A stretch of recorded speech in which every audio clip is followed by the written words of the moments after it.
মাছের মাথা দিয়ে পুঁই শাক আপনারা তো অনেকে অনেকভাবে বানিয়েছেন, অনেক রকম পদ্ধতিতে। তো আমি যেভাবে খুব সহজ পদ্ধতিতে কয়েকটা ঘরোয়া মশলা দিয়ে মাছের মাথা দিয়ে পুঁই শাকটা বানিয়েছি, আপনাদের অবশ্যই ভালো লাগবে। নমস্কার বন্ধুরা, আপনাদেরকে সবাইকে আমার মনের মতো রান্নাতে স্বাগত জানাই। আমি আজকে আবারও একটা রেসিপি নিয়ে চলে এসেছি আপনাদের কাছে। আজকে আমাদের রেসিপি মাছের মাথা দিয়ে পুঁই শাক। তো আমি এই রান্নাটা কিভাবে সহজ পদ্ধতিতে আপনাদের করে দেখাচ্ছি। আপনারা এই ভিডিওটা প্রথম থেকে শেষ পর্যন্ত স্কিপ না করে দেখতে থাকুন। মাছের মাথা দিয়ে পুঁই শাক করার জন্য আমি এখানে 1 পিস কাতলা মাছের মাথা নিয়ে নিয়েছি। মাছের মাথাটাকে প্রথমে লবণ আর হলুদ দিয়ে ম্যারিনেট করে নেব। তার জন্য দিয়ে দিলাম পরিমাণ মতো লবণ, পরিমাণ মতন হলুদের গুঁড়ো দিয়ে হাত দিয়ে ভালো করে মেখে নেব।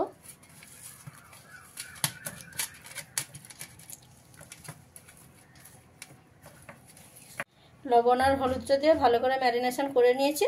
এবারে মাছের মাথাটাকে আমি 5 মিনিটের জন্য রেখে দেবো, লবণ আর হলুদটা তাহলে ভালোভাবে ঢুকে যাবে। মাছের মাথা দিয়ে পুঁই শাকের চচ্চড়ি করার জন্য আমি এখানে 500 গ্রাম কুমড়ো নিয়েছি।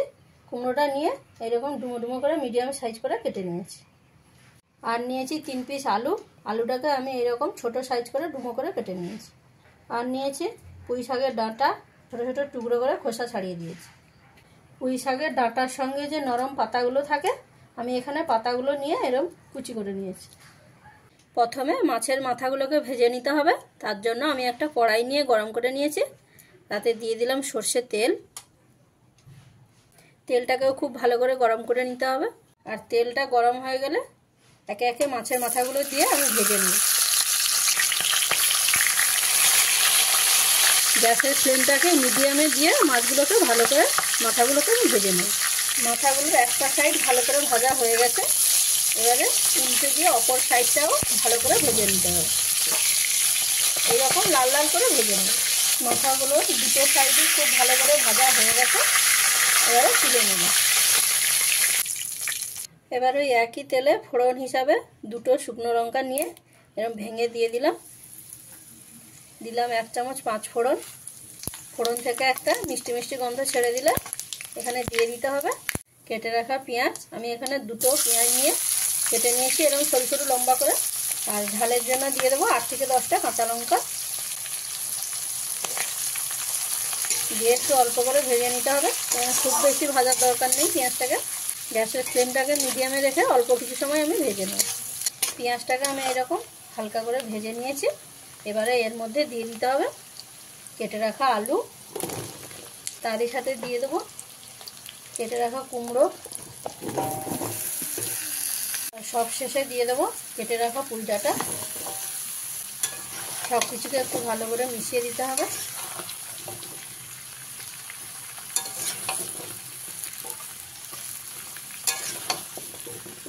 আর মেশানো হয়ে গেলে এর মধ্যে দিয়ে দেবো পরিমাণ মতন লবণ, পরিমাণ মতন হলুদ গুঁড়ো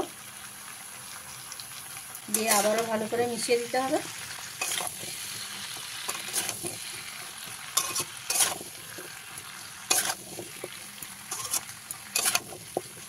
এইভাবে ভালো করে মিশিয়ে নেওয়ার পরে আমি ঢাকা দিয়ে সবজিগুলোকে সেদ্ধ করে নেব।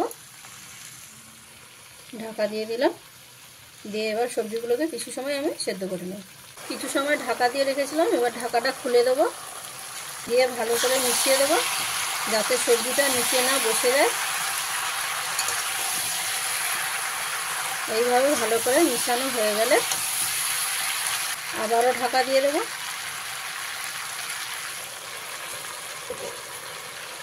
ঢাকাটা দিলে এর মধ্যে যে স্টিমটা জমছে সেই স্টিমটায় সবজিটা ভালোভাবে সেদ্ধ হয়ে যাবে। এই রকম 2-3 বার আপনাদের ঢাকাটা খুলে ভালো করে মিশিয়ে নিতে হবে। কিছু সময় হয়ে যাওয়ার পরে ঢাকাটা খুলে দেবো। দিয়ে আবারও মিশিয়ে নেব। আমি এইভাবে 2-3 বার ভালো করে মিশিয়ে নিয়েছিলাম। এর মাঝে দেখুন বন্ধুরা, আলু, কুমড়ো এবং ডাঁটাটা এখানে প্রায় 60% মতন সেদ্ধ হয়ে গেছে। এবারে এর মধ্যে দিয়ে দেবো 1 চামচ ধনে গুঁড়ো, 1/2 চামচ জিরে গুঁড়ো, 1 চামচ কাশ্মীরি লঙ্কার গুঁড়ো। এই সব কিছু মশলা দিয়ে ভালো করে আবারও মিশিয়ে নিতে হবে।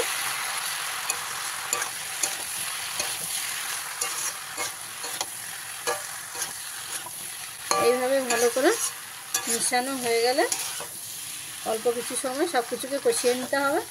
কিছু সময় কষানো হয়ে গেছে, এবারে এর মধ্যে দিয়ে দেবো পুঁই শাকের সেই কেটে রাখা নরম পাতাগুলো। অল্প কিছু কিছু দিয়ে ভালো করে মিশিয়ে দেবো। ওই পাতাগুলো মেশানো হয়ে গেলে আরও কিছুটা পাতা আমি দিয়ে দেবো, দিয়ে আবারও খুব ভালো করে মিশিয়ে দিতে হবে।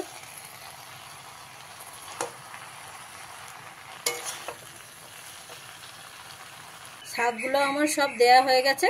এখন শাকটা বেশি মনে হলেও পরে যখন সেদ্ধ হয়ে যাবে তখন শাকটা অনেকটাই মজে যাবে। এরপরে এখানে একটা থালা ঢাকা দিয়ে দেবো, দিয়ে ভালো করে সেদ্ধ করে নেব। কিছু সময় ঢাকা দিয়েছিলাম, এবারে ঢাকাটা খুলে দেবো। দেখুন বন্ধুরা, এই শাকটা থেকে কত জল বেরিয়েছে। এই রান্নাতে আর আলাদা করে কোনো জলের দরকার হবে না।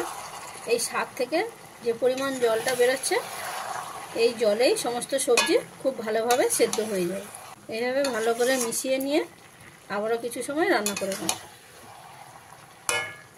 এইভাবে কিছু সময় আমি রান্না করে নিয়েছি। এবারে এর মধ্যে দিয়ে দিতে হবে ভেজে রাখা মাছের মাথাগুলো। দিয়ে দিলাম, দিয়ে খুন্তির সাহায্যে মাছের মাথাগুলোকে একটু হালকা করে ভেঙে ভেঙে দেবো, যাতে ভালোভাবে মিশে যায়।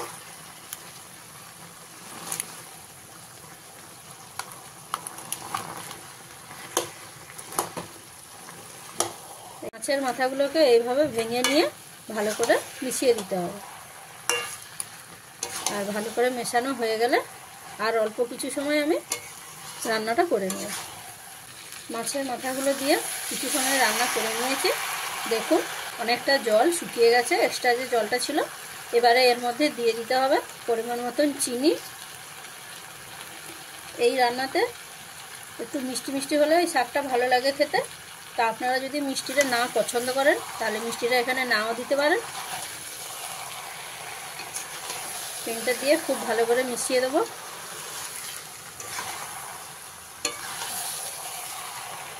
মাছের মাথা দিয়ে পুঁই শাক আপনারা তো অনেকে অনেকভাবে বানিয়েছেন, অনেক রকম পদ্ধতিতে। তা আমি যেভাবে খুব সহজ পদ্ধতিতে কয়েকটা ঘরোয়া মশলা দিয়ে মাছের মাথা দিয়ে পুঁই শাকটা বানিয়েছি, আপনাদের অবশ্যই ভালো লাগবে। আর ভালো লাগলে চ্যানেলটিকে লাইক, কমেন্ট, শেয়ার এবং সাবস্ক্রাইব করতে ভুলবেন না। আর রান্নাটা আমার কেমন হলো আপনারা কমেন্টের মাধ্যমে জানাতে ভুলবেন না। তাহলে বন্ধুরা, দেখা হচ্ছে আপনাদের সাথে নতুন একটা রেসিপি নিয়ে পরের ভিডিওতে। আপনারা ভালো থাকুন, সুস্থ থাকুন। রান্নাটা আমার কমপ্লিট হয়ে গেছে, আমি এবারে নামিয়ে নিচ্ছি।